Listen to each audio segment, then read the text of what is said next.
the Johnson Wax Program with Fibber McGee and Molly.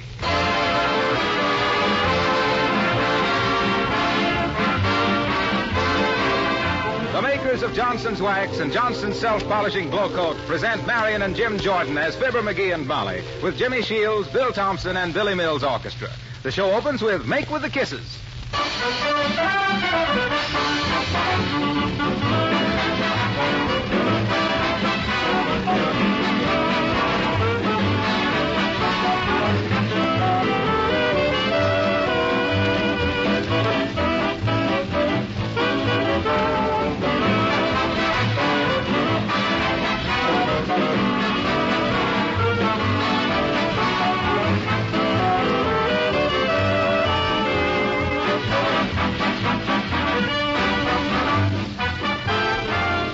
When you're making out your shopping list this week, be sure to write down Johnson's Self-Polishing Glow Coat. No modern home should ever be without this labor-saving floor polish. It's the easy, safe way to have beautiful, sparkling floors with practically no work. Glow Coat is self-polishing. It shines as it dries without any rubbing or buffing. You simply apply and let dry, and in 20 minutes your floors have glistening new beauty. Glow Coat brings out and preserves the colors of linoleum. And besides saving you hours of work, this famous polish saves money, too. Many users write that Glow Coat actually makes their linoleum last 6 times longer than when unprotected. So you see, it will pay you in more ways than one to protect your floors this easy, modern way with Johnson's Self-Polishing Glow Coat.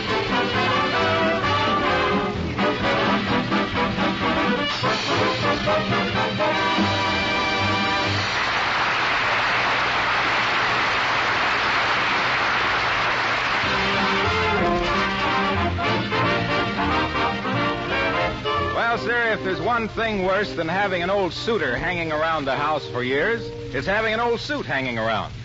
So here in the living room at 79 Wistful Vista, intently reading the paper while his wife is telling him he must throw out his old blue serge, and with neither paying any attention to the other, we find Fibber McGee and Molly.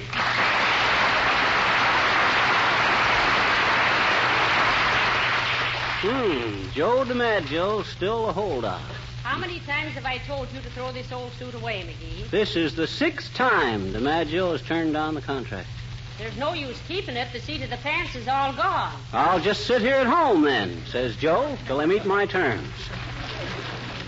Let's see, where's the weather forecast? Have you ever looked in these pockets, McGee? Oh, it's a foregone conclusion that there will be no change. The weather forecaster predicted. And I know that the pants won't fit you. Local corporation expands. I don't know how you'd expect to get into them. By adding 7 vice presidents. Why, McGee, you're hopeless. You're perfectly right, Molly. What did you say? I want you to throw this old suit away. Why, of course, I'd be glad. What? Throw away my lucky blue serge? What's so lucky about it? Why, don't you remember, Molly? I won that suit on a punch board. I punched out your name. Oh, that's right. Sure. And I remember how proud I was the first time you wore it, Billy. That was the night we went out dancing and won the Charleston contest. Yeah. And do you recall the prize they gave us? Yeah. Oh, I can still see you carrying home that case of near beer. That was Bevo, Molly. I wonder whatever become of Bevo. I don't know. Gee, Molly, I hate to throw away this suit. Oh, now, McGee, after all. Well, let me try it on, huh? Here, give it here. There. What's that? That's them bell-bottom pants. There. How does it look, Molly? Why, that suit is all in rags. Oh, it isn't. Oh, well, I'll admit it's worn a little thin from having so many moths to feed, but... Hardly worth the effort. Yep. Now remove that suit from your carcass before those moths take you for a test flight. Yeah, all right, but shucks, Why don't you throw it out in the alley? What, throw this suit away? Why, any old clothes man will be glad to pay me something for it. Give me the phone book, will you, Molly? Here you are. Let me see. Oh, here we are. Second-hand garments. The Robinson Crusoe Castaway Clothing Shop. If you need money over the weekend, call our man Friday. Call him now. Oh, okay. Hello, operator. I want the Robinson Crusoe cast... Oh, is that you, Mert? How's every little thing, Mert? Your father what? Oh, he came home early. What? Oh, broke, eh? And polluted. Oh. What happened? Mert's father rushed home last night to warn the family that the water main had broke. All the water was polluted, too. Hey, Mert, do me a favor and tell the Robinson Crusoe to send over their buyer, will you? I've got a big deal for him. Thanks. Well, if this is a big deal, dearie, all you hold is the joker. That can't be them already. Ah, dear, oh, dear. Come in. Why, hello, Mrs. Uppington. Well, hello, Mrs. McGee and Mr. McGee. Hi, Uppy. Well, my dear, I want you to meet my new protege. This is Maestro William Randolph Mills, the celebrated orchestra conductor, one of the foremost exponents of classical music in America. Aren't you, Maestro? You tell him, Toots. Did you call Billy a maestro, Uppy? But of course. I always thought a maestro had to have a big shock of bushy hair. No, dearie, a maestro is a drum major for highbrow music. Oh, well, Billy qualifies as a highbrow, all right. His forehead stops just short of his back collar button. Well, it is our intention, Senor Mills and I, Senor? to make Wistful Vista a center of culture by organizing a lovely concert orchestra. Oh. What is it you call it, Maestro? Professor Mills' Silver Cornet Band, amusing the youngsters as a nucleus. Isn't he just marvelous? Oh, such savoir-faire. Oh, cut it out, kid. Oh, my, he's so modest. And to think that all these years he's been hiding his light behind a bustle. What? Oh, I mean a bushel. Oh, my. But anyway, I'm putting the two of you on our list of patrons for Dr. Mills' first concerto. Now, let me see. When will that be, Doctor? Just as soon as you give me the dough to get the horns out of hot, Cookie. Oh, my. The professor's so helpless in money matters. Why, just today he told me he was so pale and overdrawn at the bank that I'd have to give him a transfusion. Or am I being just a silly girl? Yes, I think you are. Yes, I think I have to... What? Well, goodbye. Come, Randolph. Okay, Abigail.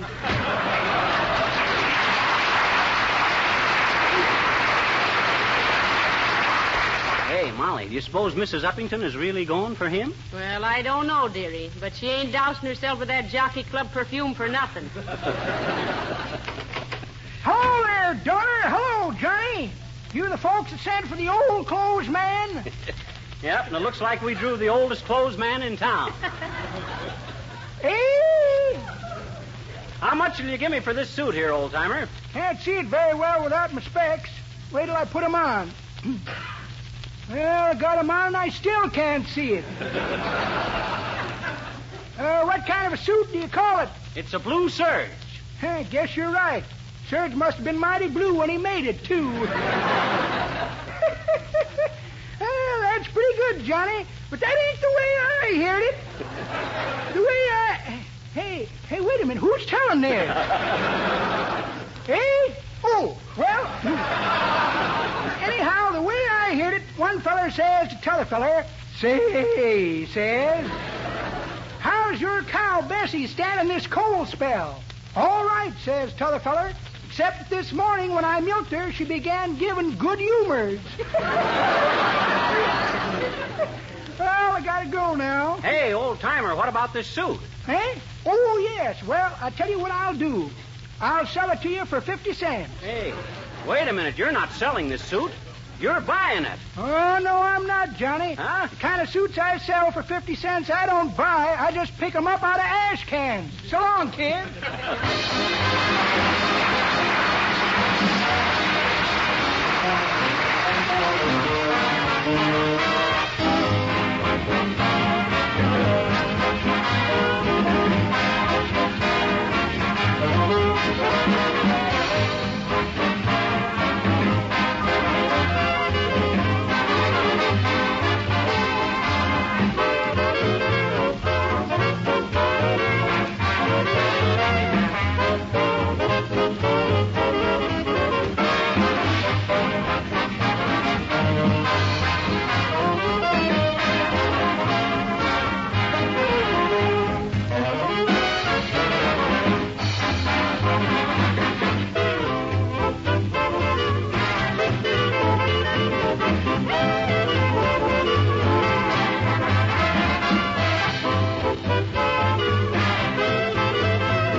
Oh, boy, that's a load off my mind.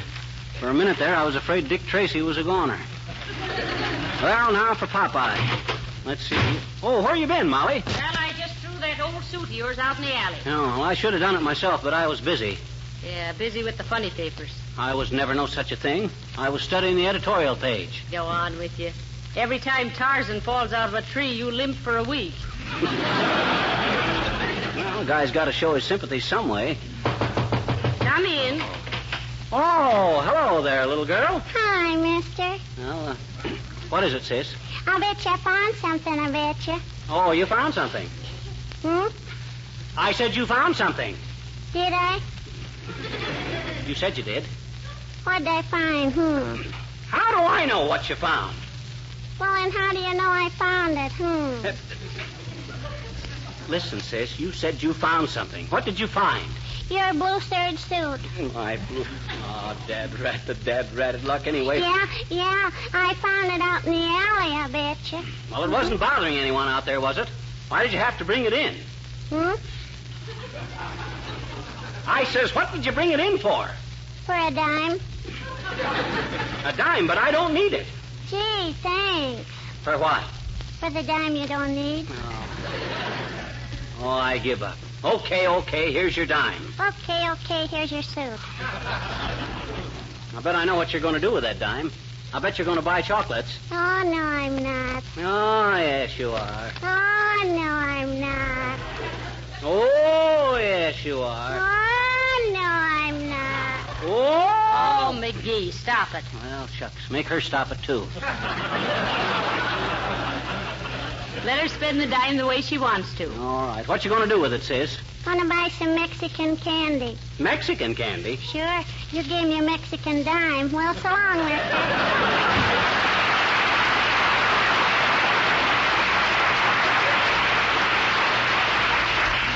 Well, as the fat chimney sweep said when he couldn't budge, here I am stuck with the suit again. The word is soot.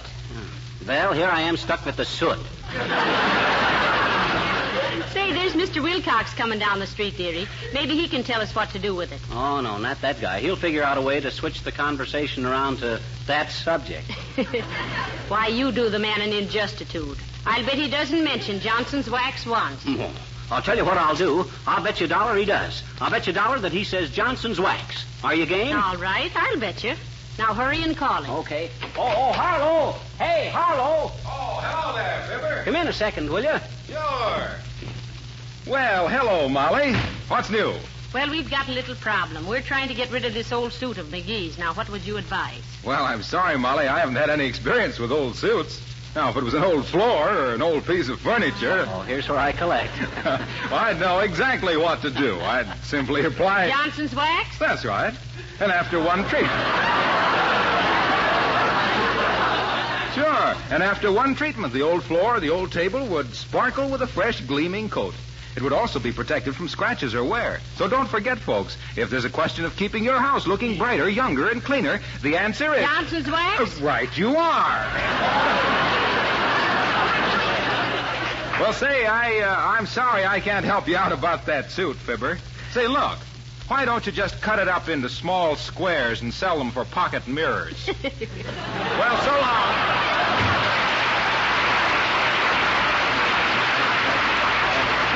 Well, dearie, you've lost the bet. Now pay up. Oh, all right. Here you are. Thank you. You're welcome. McGee, where did you get a hold of $1? Oh, I found it. In your purse. I might have known. Hey, I know how we'll get rid of that suit, Molly. We'll throw it into the river. Let's get rid of the... Oh, Nick DePopolis. Hello there, Cupie. Oh, hi, Nick. Oh, hi to you, too, Fizzer. I'm just drooping around to see where you've been keeping myself these long winter underwears. You ain't come around my candy kitchen lately. What's the matter? You lose your sweet toots? Toots? Well, we've been pretty busy lately. Say, you don't know how I could get rid of this old blue serge suit, do you, Nick? Sure, Fizzer. Huh? I got a cousin on my doctor's side who just gave a wide berth to a new inventor that recondisms tired suits like that one, if I do say so myself. Oh. Well, tell me about it. I'm all ears. Now that you mention it, yes. But my cousin, he takes a suit of clothing and puts it in a cabinet where it dunks himself in steam and hot oil. Oh, for how long? Oh, one day I saw it in there for 2 days. And then he puts it in a tireless cookie, and he spins it around for 50 miles in a 20-mile ozone. Oh, say, that sounds marvelous. I'll say so. Yes, there is only one throwback to the whole deal. What's that, Nick? It don't do the suit a bit of good. Well, so long, Fizzer. So long, Cupid. Drop me a ring sometime when you're passing out.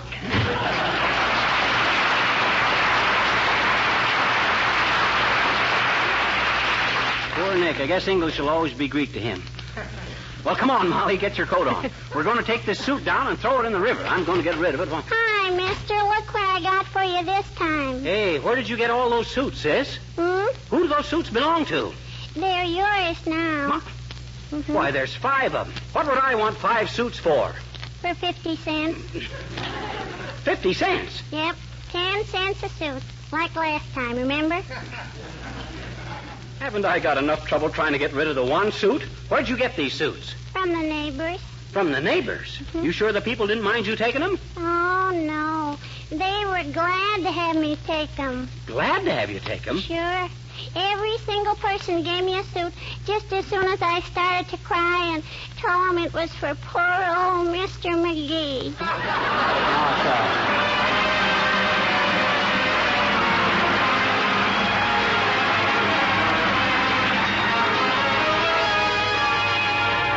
Folks, Jimmy Shields sings Careless. Love was the thing that you wanted. That's why we answered love's call. Now that you've got what you wanted, you don't seem to want it at all. Careless, now that you've got me loving you, you're careless, careless in everything you do. You break appointments and think you are smart. If you're not careful, you'll break my heart. Careless, now that my bridges all are burned, you're careless, careless in things where I'm concerned. Are you just careless as you seem to be, or do you just careless for me?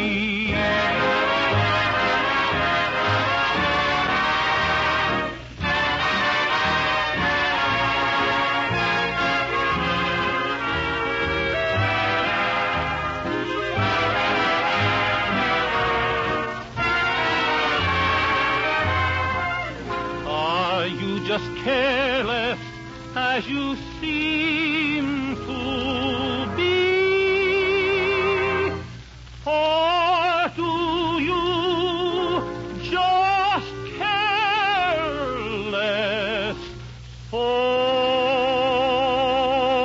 me?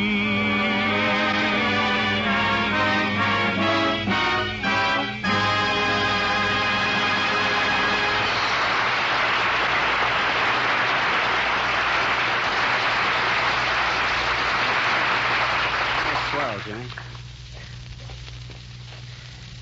Well, now that we've thrown that suit in the river, where do you suppose it'll wind up?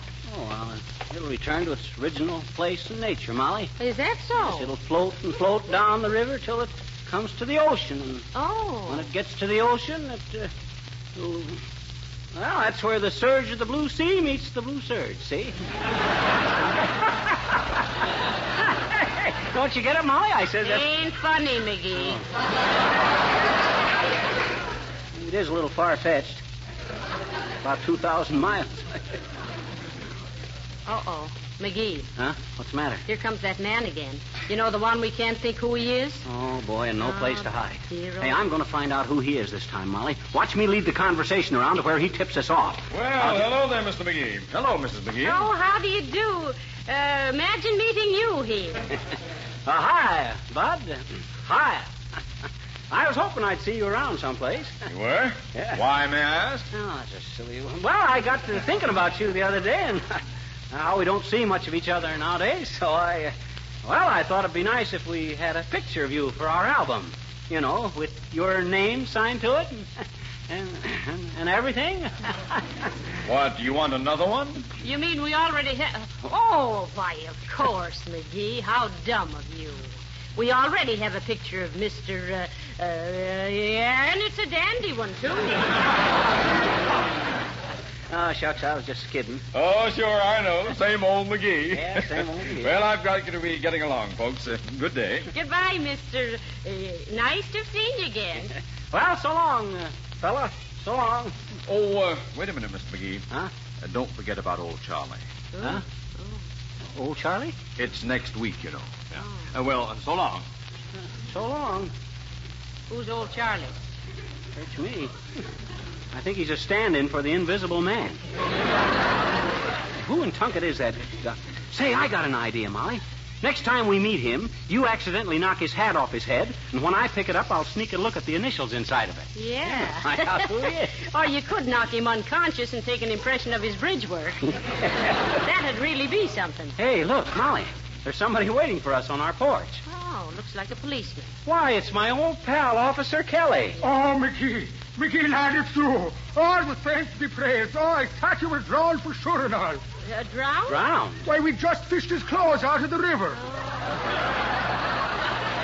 My clothes? Yes, your blue serge suit. Oh. Look, I brought it with me. Here you are, McGee. Thank you, Officer dearie. Huh? Oh. Thanks, Kelly. Oh. Heavenly days, what's that? Oh, it's just the emergency squad dynamiting the river for your husband. I better run down and tell him to quit. So long, folks. Goodbye, Officer Kelly. The way this suit keeps crawling home, I'm beginning to think there's ants in these pants. Say, I've got an idea. Why don't you just mail them to somebody you don't know? I'm all fed up. I know what I'll do. I'll toss it over into Gildersleeve's yard. There. His dog will take care of it all right. There. That's the end of that. Come on, let's go in the house, Molly. Now, I don't want to hear another word about that suit. That dreaded suit's a closed book in my life, understand? Yes, dearie. Now, where's my paper and my slippers? I'll get them right away, dearie. And while you're about it, see if there's any apples in the cooler. All right. McGee! McGee! That sounds like Gildersleeve. Come in. Oh, hi, Gildy. Now, look here, McGee. I won't pay it. I won't pay it. Hey, wait a minute. What you all excited about? You won't pay what? You can't hold me up for an exorbitant sum just because my dog chewed up your suit. You're...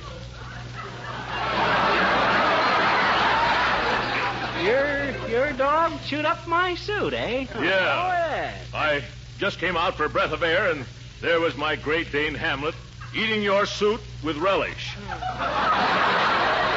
What, no mustard? To think that Hamlet would turn out to be a bad actor. And look at that suit, Molly. Yes. Torn to shreds. Oh, dear, oh, dear. Oh, well, maybe the coat can be saved. Here, I'll try it on. Oh, dear, look at that coat, Molly. Oh, dear. Why, it's terrible. Oh, it's awful. My beautiful new blue serge. Ruined. Now, look here, Gildersleeve. Now, McGee, don't be bitter. I'll do the right thing by you. Well, I think... Oh, will you, Gildy? Well, that's mighty nice of you, Gildy. Yes. Now, let's see. What can I do? Oh, I have it, McGee. My employees gave me a $50 merchandise order for Christmas. Oh. I'm going to sign it over to you, McGee. Oh. That ought to be enough, eh? Oh, too much. That's enough, Molly. Now, here you are, McGee. Now, that makes everything all right between us, doesn't it? Sure, Gildy. Yeah. And you won't sue. No, I won't sue. Yeah. Well, goodbye, Gertrude. Goodbye.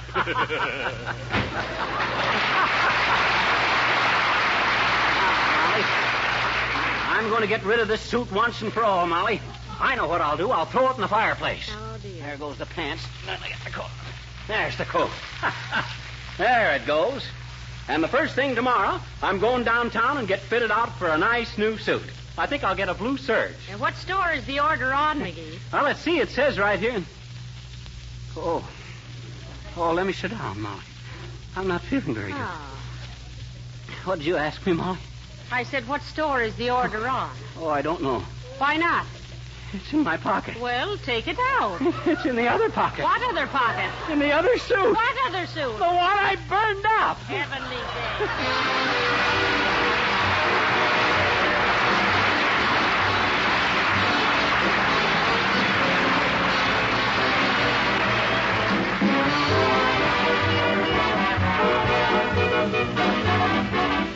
Fibber and Molly will be back in just a moment. In the meanwhile, there's just time for me to say a few words about the traffic areas in your home.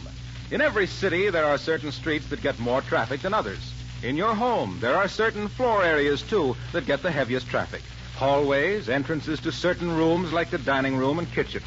These heavy traffic spots need more care than the rest of your floors to keep the finishes from becoming badly scuffed and scraped.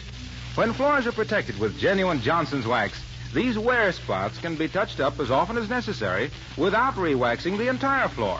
This is a great advantage not only in saving work, but in keeping your floors and your home beautiful. It's only one of the many advantages of using genuine Johnson's wax. This double-purpose wax polish protects and beautifies nearly everything in your home. Floors, furniture, woodwork, leather goods, window sills, refrigerators. There are 100 extra labor-saving uses listed right on your package of genuine Johnson's wax, paste or liquid.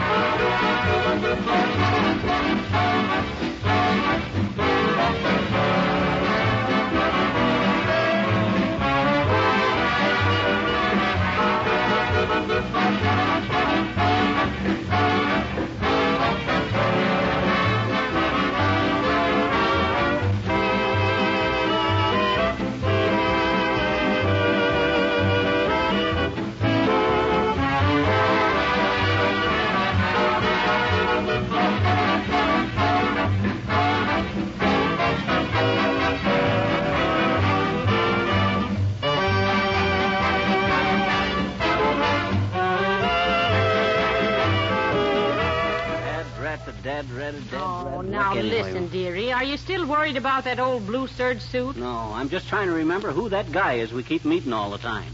Oh, you still can't remember his name, huh? No. And you know what I bet, Molly? What? I'll bet he turns out to be some guy I went all through school with. He couldn't be, dearie. Why not? You didn't go all through school. I didn't? No. Oh, good night. Good night, all.